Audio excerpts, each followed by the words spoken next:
Good afternoon, everyone. Packed house here today, and I have a very special guest with us, the Vice President of the United States. He'll deliver some remarks and take some questions. First, I just want to share remarks of my own. Democrats in Congress have officially shut down the United States government. House Republicans passed a nonpartisan, clean piece of legislation to extend current government funding until November 21st. But nearly every single Democrat senator voted against this bill. To be clear, this was the exact same bill that Democrats approved 6 short months ago in March, just adjusted for inflation. This is the same kind of clean funding bill that Democrats passed 13 separate times when they held the majority during Joe Biden's administration. So the American people woke up this morning and asked the obvious question: why is the government shut down right now? The answer is pure partisan politics being played by the Democrat Party. The Democrats shut down the government because President Trump and the Republicans will not force American taxpayers to pay for free health care for illegal aliens. America is $37 trillion in debt. We cannot afford to provide taxpayer-funded free health care to illegals who broke the law to enter our country.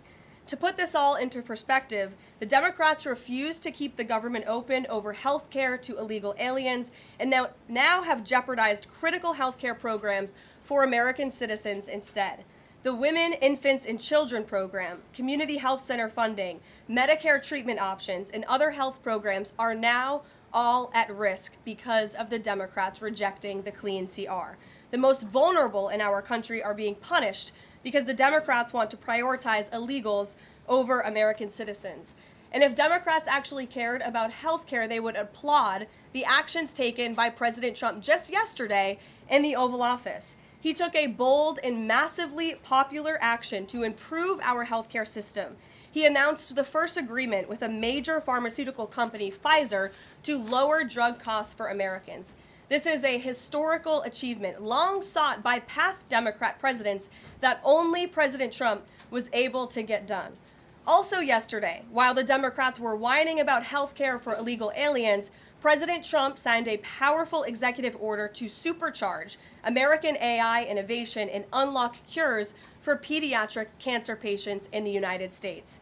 While President Trump took action to lower drug prices and improve the lives and the care of American children with cancer, again, Democrats are fighting to give health care benefits to illegal aliens. The Trump administration is fully committed to lowering health care costs and advancing policies that will save American lives.